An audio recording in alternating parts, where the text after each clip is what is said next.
deles porque são fundamentais.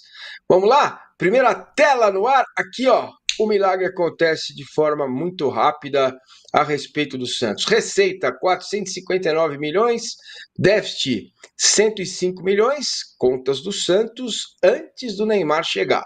Dívida líquida em 2023, 605 milhões e alguma coisinha, 2024, 645 milhões. Ou seja, aumenta a dívida, impacto de recebíveis na dívida líquida, negociação de atletas e patrocínio, receita com venda de atletas em 2024, 207 milhões. Maior venda, Marcos Leonardo, 83 milhões. Custo com venda de atletas, porcentagens e comissões, 80 milhões aproximadamente, mais uns quebradinhos que você está vendo aí na tela. Olha, a gente fala muito do Corinthians, né? Mas o Santos me preocupa muito mais, Rodrigo Matos, porque a dívida aumenta, a receita fica ali, né? A diferença hoje aí dá 200 milhões praticamente, né?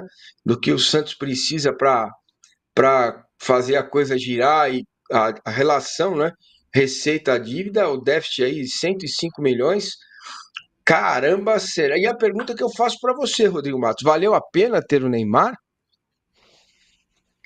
Marcene, essa é uma pergunta que a gente vai ver provavelmente nas contas do ano que vem, né? É Valeu a isso. pena o Neymar, né? A gente já fez até um programa grande aqui sobre como o Santos estava pretendendo bancá-lo, né, com as próprias receitas do clube.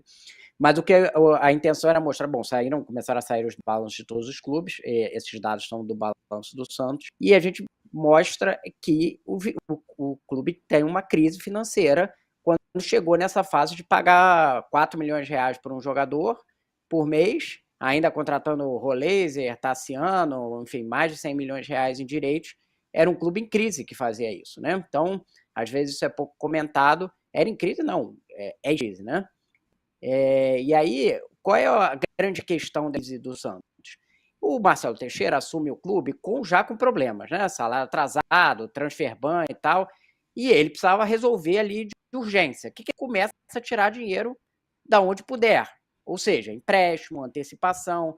Se a gente passar para próximo ali, você vai ver que o Santos tem um aumento grande de empréstimos e antecipações, né? Vai para 129 milhões e era 80 milhões no final de 2023. Mas mais importante que isso é que desses 129, 125 tem que ser pagos em 2025, que é dinheiro ou empréstimo, tem um empréstimo grande ali com safra, ou antecipação, pegou dinheiro do contrato de TV, basicamente, de 2025, 81 milhões de antecipação. Então é dinheiro que, durante o período ali do Santos já não é um clube que tem uma receita extraordinária, mas 81 milhões da receita dele de 2025 ficam comprometidos pela antecipação do dinheiro que foi usado para cobrir o buraco de 2025.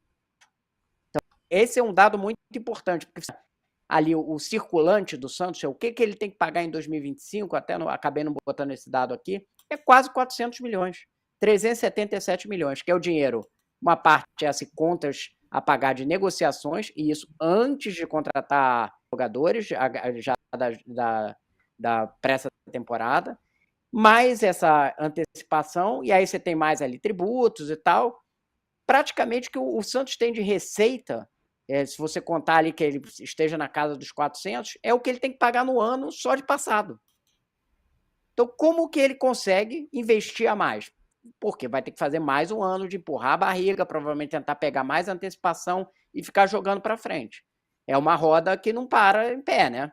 Você olha o investimento que o Santos fez, não para em pé para o que eram as contas do clube. Você olha as contas a receber de negociações, e esse número aqui está errado, faltou a gente corrigir, esse é o valor só para ser recebido esse ano. Não, esse contas a receber das negociações é um pouco maior do que esse. Está um pouco errar em torno de 140 milhões, tem uma correçãozinha aí na arte. De qualquer jeito, é um valor bem menor, é menor do que o que você tem a pagar de negociações. Então, você vai e investe em cima, apesar de você já não estar em equilíbrio ali entre o que você tem que pagar e receber de negociação de jogador. E com esses empréstimos e antecipações grande, né?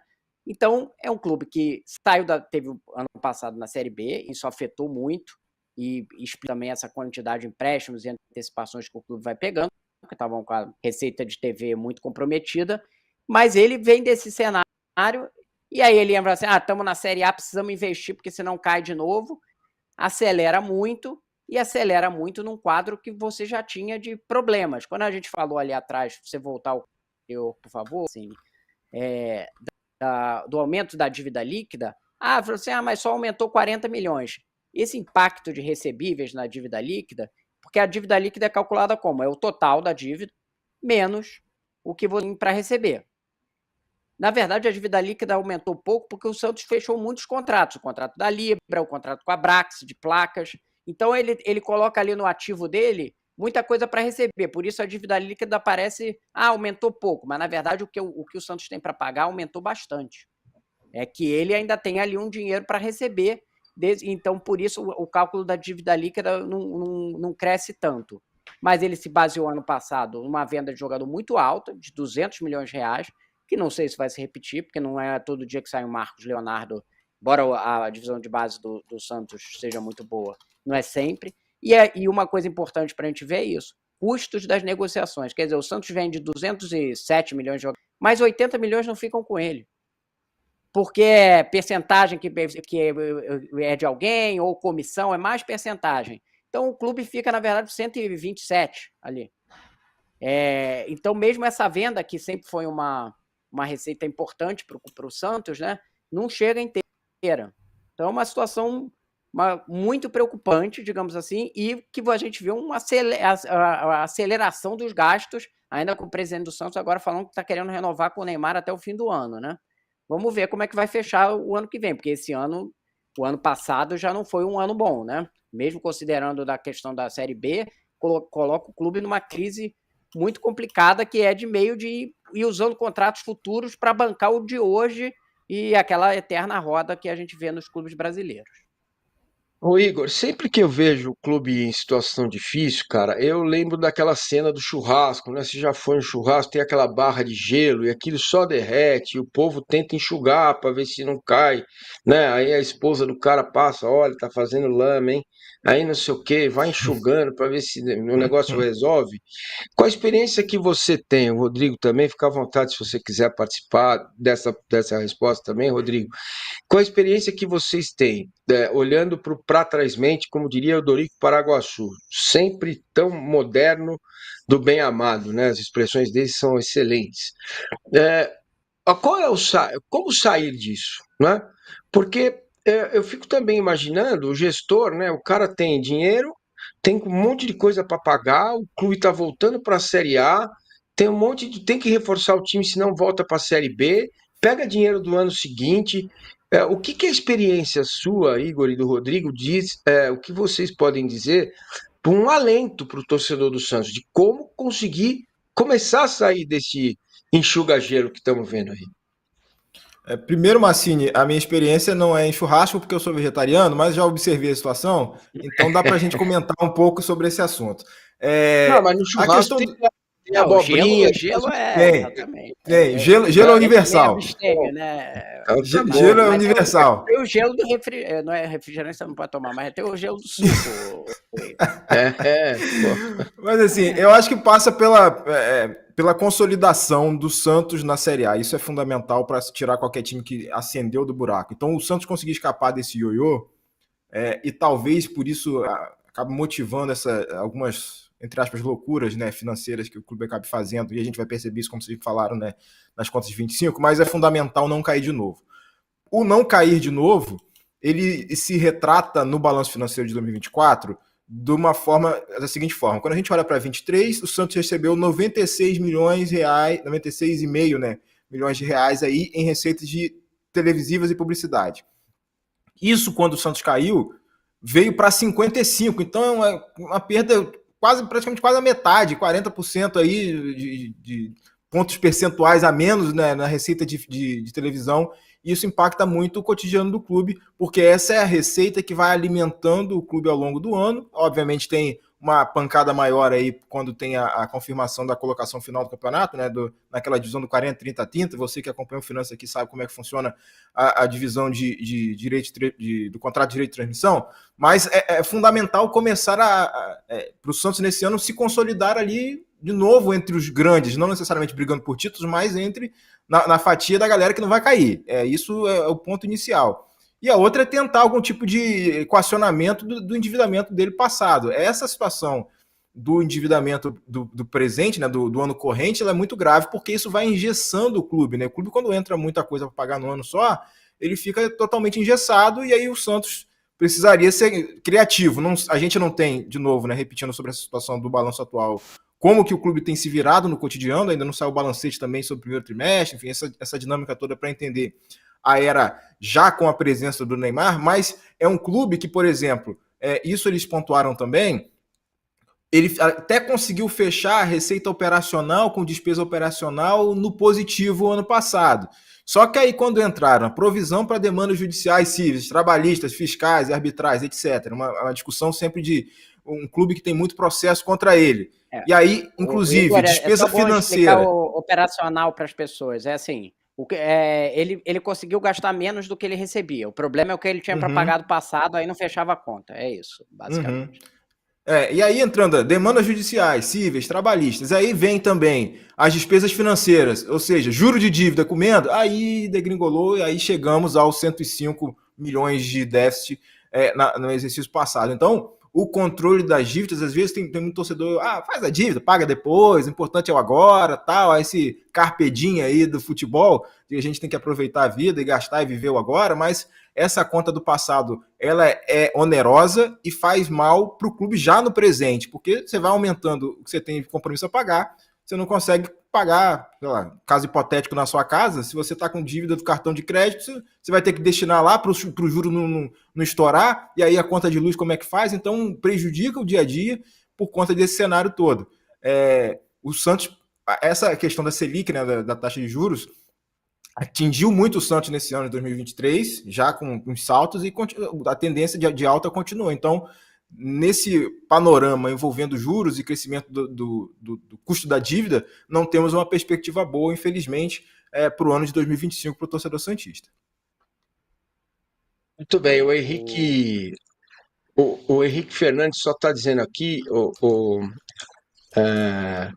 meu querido Rodrigo, que antes do Neymar o Santos tinha um patrocínio de 22 milhões, agora tem um de 60, saiu de 25 para 73 nos sócios. O Santos está em crise desde 85. E a Carol Santos manda um superchat, preocupa mais que o Corinthians mesmo, porque ele parece o Fortaleza, tem um teto de receita que bate na região de São Paulo. Logo, o único caminho é explorar bem a marca Neymar, porque venda de jogador não vai salvar mais. Isso preocupa, né? Você ficar refém, cara, ficar refém do Neymar, né? Já há essa perspectiva do presidente em renovar o contrato dele até o final do ano.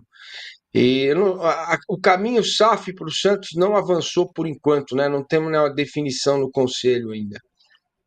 Não tem, Massini. Eu acho que o teto do Santos é maior do que o do Fortaleza, né? É um clube, embora tenha essa coisa da Baixada, ele é um clube nacional, né? Tem torcida, por conta do Pelé lá atrás, tem uma torcida, não seja enorme no Brasil, mas tem uma torcida espalhada e tem uma torcida forte no principal mercado, que é São Paulo. Então o teto é maior, não é isso. E ele tem uma divisão de base muito boa.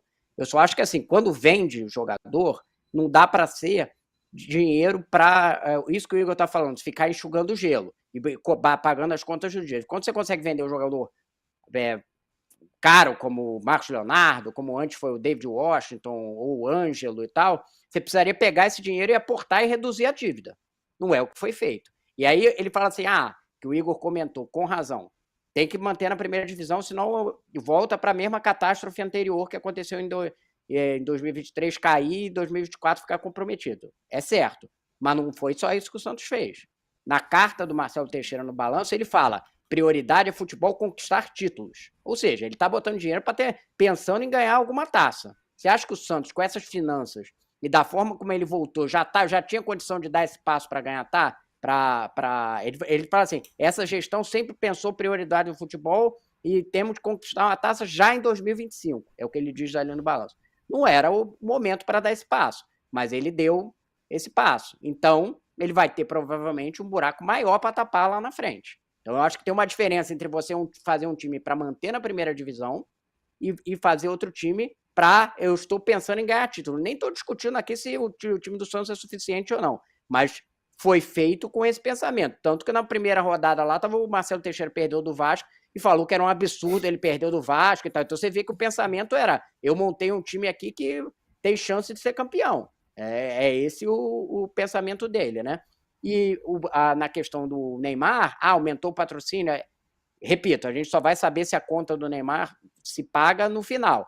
Mas esse aumento de casa de aposta, que aumentou de 25 para 60, todos os outros clubes conseguiram a mesma coisa sem Neymar. O Botafogo não tinha Neymar, tudo bem, tinha sido campeão da Libertadores, saltou de 30 para 50, 60. O Inter e Grêmio, que não tinham sido campeões da Libertadores, também saltaram lá de... Foi um salto de todo o mercado, né? Esse salto dentro dos contratos de casas de aposta. Todos os clubes que têm um patamar ali que são considerados grandes, no sentido clássico ali, que a gente olhava para trás, que não estão entre as maiores torcidas, mas que são grandes, saltaram para algo como 50, 60. Então, teve um efeito do Neymar? Teve. Mas, assim, todos os outros também saltaram. Então, não sei se foi só, assim, não é que foi um salto muito maior do que a perna do Santos poderia ser dado, né? Era um contrato meio previsível que ia ter esse aumento. O da Blaze é que estava, digamos assim, já estava com valor baixo para o que eu tinha virado o mercado brasileiro, né? Então, eu acho que, às vezes, a gente superfatura um pouco. E uma coisa que eu, às vezes, eu perguntei muito sobre o impacto do Neymar, eu falei assim, é o impacto dele. Não adianta se não tiver desempenho em campo, porque chega um momento que vai desgastando isso. Você não vai mostrar na TV, aí ele não vai. O Santos não está aparecendo toda hora na Globo, ele não joga. E quando joga, entra, fica 15 minutos e sai. Então, o impacto acontece, mas é reduzido se ele não é o jogador que se esperava. Eu acho que tem que fazer muito essa conta. Rodrigo, o impacto aconteceu, porque agora ele está em queda, né? É complicado. Enfim, acho que tem um impacto. A gente não estou falando que ele não se paga, a gente só vai saber isso mais lá na frente. Uhum. Mas, assim, os outros investimentos, porque o Neymar veio, eu não vejo, assim, lastro no Santos para ter feito esse investimento de 100 milhões que deu ao Roleiser e o Tassiano, por exemplo. Perfeito. Bom, vamos que vamos, minha gente. Vamos dar um respiro, né? É isso aí, aquele respiro.